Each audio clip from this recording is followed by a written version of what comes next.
Hello दोस्तों, नमस्कार। आप सभी साथियों का स्वागत है आपके अपने यूट्यूब चैनल एक्सेस एकेडमी पर।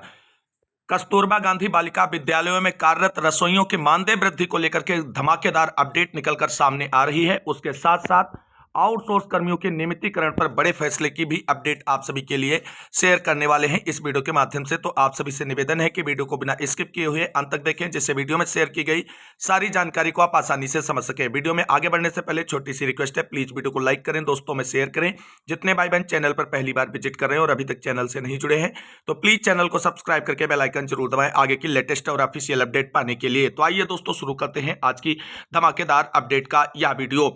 साथियों, जैसा कि आप सभी लोग जानते हैं, देश के सभी राज्यों में लाखों कर्मी काफी कम सैलरी पर रेगुलर कार्य करते हैं और लगातार उनकी तरफ से वेतन वृद्धि तथा नियमितीकरण को लेकर के मांगे उठाई जाती रही हैं, लेकिन किसी भी राज्य सरकार की तरफ से अभी तक कोई ऐतिहासिक फैसला ऐसा देखने को नहीं मिला है जिसमें एक अच्छी और सर्वाइवल सैलरी प्रदान की जा रही हो इन कर्मियों को। लेकिन अब अच्छी अपडेट निकलकर सामने आ रही है, क्योंकि कई राज्यों में एक साल बाद विधानसभा चुनाव आने वाले हैं। उससे पहले राज्य सरकारों की तरफ से कार्यरत ऐसे कर्मी जिन्हें बहुत ही कम सैलरी मिलती है, उनकी वेतन वृद्धि को लेकर के कवायदें शुरू कर दी गई हैं। इसी क्रम में आज की बड़ी अपडेट यहां पर निकलकर सामने आ रही है, जहां पर 2 लाख से अधिक रसोइयों के मानदेय में दोगुना से अधिक की वृद्धि की तैयारी कर दी गई है। क्या है खबर, जानेंगे विस्तार से। बस पैसेंस पूर्वक वीडियो में अंत तक बने रहें।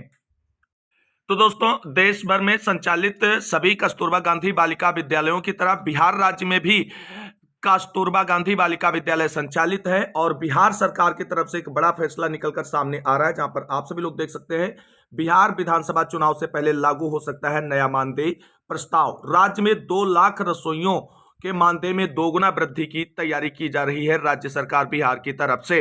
अब देखते हैं कितने कर्मियों को मिलेगा इसका लाभ। सूबे में 2 लाख रसोइयों का मानदेय दोगुना करने की तैयारी की जा रही है और ये केवल और केवल कस्तूरबा गांधी बालिका विद्यालयों में कार्यरत रसोइयों को इसका लाभ मिलेगा या प्राथमिक विद्यालयों में कार्यरत रसोइयों को भी लाभ मिलेगा, इसका उसके बारे में भी क्लेरिफाई हो जाएगा।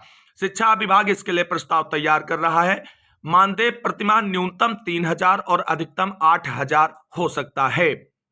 राज्य में लगभग 70,000 स्कूलों में बच्चों के लिए भोजन यानी एमडीएम बनाने वाले 2 लाख से अधिक रसोइये कार्यरत हैं। हालांकि मानदेय की बढ़ोतरी संबंधी 6 तरह के प्रस्ताव बनाए जा रहे हैं। पहला 3,000, दूसरा 4,000, तीसरा 5,000, चौथा 6,000 और पांचवा 7,000 और छठा 8,000 रुपए प्रतिमाह का प्रस्ताव है। सरकार जिस प्रस्ताव पर सहमत होगी वह लागू होगा। मानदेय बढ़ाने पर राज्य सरकार पर प्रतिमाह 450 करोड़ से 550 करोड़ रुपए अतिरिक्त वित्तीय भार बढ़ेगा।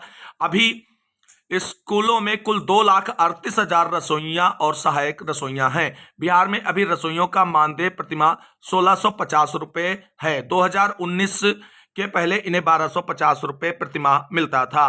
2019 में प्रतिमाह 250 रुपए बढ़ने के बाद 1,500 रुपए हो गया था। बाद में राज्य सरकार ने प्रतिमाह 150 रुपए और बढ़ोतरी की थी। प्रधानमंत्री मध्याह्न भोजन योजना ने के तहत रसोइयों का मानदेय प्रतिमाह 1,000 रुपए निर्धारित है। 1,000 रुपए में प्रतिमाह 600 रुपए केंद्र सरकार और 400 रुपए राज्य सरकार देती है। 650 रुपए प्रतिमाह राज्य सरकार योजना में टॉपअप के तहत देती है।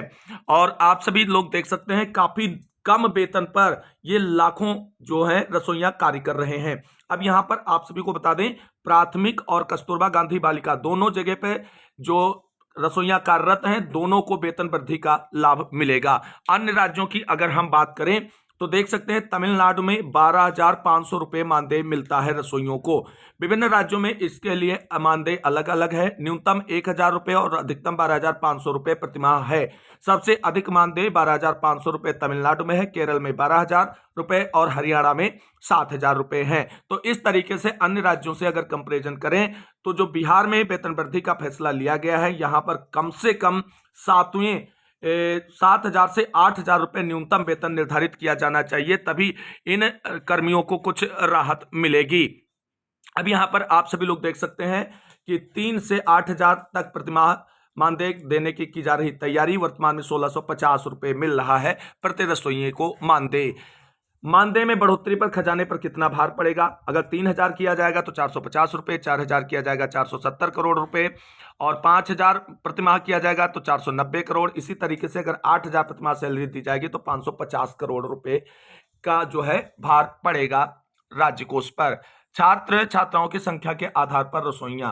प्रारंभिक विद्यालय में कक्षा 1 से 8 तक के छात्र छात्राओं की संख्या के आधार पर रसोइयां रखने का प्रावधान है।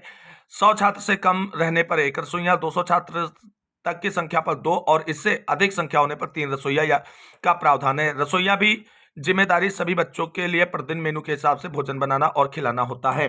अब क्यों जरूरत पड़ रही है रसोइयों के मानदेय वृद्धि की, यहां पर आप सभी लोग इसका एक एग्जाम्पल भी देख सकते हैं।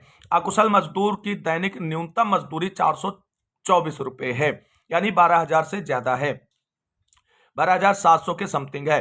तो 1 अप्रैल 2025 से राज्य में न्यूनतम मजदूरी प्रतिदिन अकुशल मजदूर के लिए 424 रुपए, अर्ध कुशल के लिए 440 रुपए, कुशल के लिए 536 और अति कुशल मजदूरों को प्रतिदिन 654 रुपए निर्धारित कर दिया गया है। और इस परिप्रेक्ष्य में देखा जाए तो राज्य में कार्यरत रसोइयों का जो वेतन है वो तो 12,000 के ऊपर ही होना चाहिए, क्योंकि ये कई वर्षों से कार्य भी कर रहे हैं रसोइयों के पद के रूप में। तो ये धमाकेदार अपडेट बिहार राज्य से निकलकर सामने आ रही है। अब देखना ही होगा इस प्रस्ताव पर कब मंजूरी मिलती है राज्य सरकार की और कब से लागू करेंगे ये वेतन वृद्धि का आदेश, ये इंपॉर्टेंट होगा। एक और बड़ी खबर पंजाब से निकलकर सामने आ रही, जहां पर संविदा कर्मियों के नियमितीकरण को लेकर के बड़ा फैसला राज्य सरकार की तरफ से लिया गया है। आप सभी लोग चेकआउट कर सकते हैं कॉन्ट्रैक्ट एम्प्लॉय रेगुलराइजेशन। पंजाब में कार्य कर रहे सैकड़ों अस्थायी कर्मचारियों के लिए शनिवार का दिन बेहद खास बन गया। राज्य सरकार ने वन विभाग में कार्यरत 378 कच्चे कर्मचारियों की सेवाएं नियमित करने की घोषणा कर दी है। वर्षों से कम वेतन और अनिश्चित भविष्य के बीच काम कर रहे इन कर्मियों को अब स्थायी नौकरी की सौगात मिली है। वर्षों की मेहनत के बाद मिला स्थायित्व। वन मंत्री लालचंद कटारूचक ने जानकारी देते हुए कहा कि कैबिनेट की पिछली बैठक में 378 दिहाड़ी मजदूरों को रेगुलर करने का फैसला लिया गया, जिसे अब अमलीजामा पहरा दिया गया है। मंत्री ने कहा कि इन कर्मचारियों ने सालों तक विभाग में कम संसाधनों और सीमित अधिकारों के बीच मेहनत से काम किया, अब इनके अधिकारों को मान्यता दी गई है। यहां पर आप सभी को बता दें ये पंजाब सरकार की तरफ से एक बड़ा और ऐतिहासिक फैसला लिया गया है और इस तरीके से आने वाले समय में कई राज्यों को आउटसोर्स और संविदा कर्मियों के वेतन वृद्धि तथा नियमितीकरण पर बड़े फैसले लेने की आवश्यकता पड़ेगी और लेना भी पड़ेगा। तो इस लेटेस्ट अपडेट के बाद मध्य प्रदेश के आउटसोर्स कर्मियों से जुड़ी हुई बड़ी अपडेट के बारे में बात करते हैं।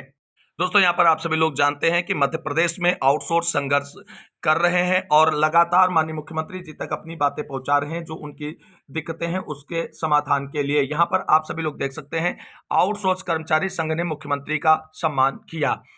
शिक्षा विभाग में कार्यरत 3,300 आउटसोर्स संविदा सहायक ग्रेड 3 व कंप्यूटर ऑपरेटर को कुशल से उच्च कुशल में प्रमोट होने व न्यूनतम वेतन रिवाइज होने पर आउटसोर्स कर्मचारी संघ ने शनिवार को मुख्यमंत्री डॉक्टर मोहन यादव का सम्मान किया। उज्जैन संभाग अध्यक्ष गुलशन मंसूरी के नेतृत्व में संगठन के पदाधिकारियों के द्वारा मुख्यमंत्री को भगवान राम और सीता की तस्वीर भेंट कर बाबा महाकाल का दुपट्टा उड़ाकर सम्मान किया गया।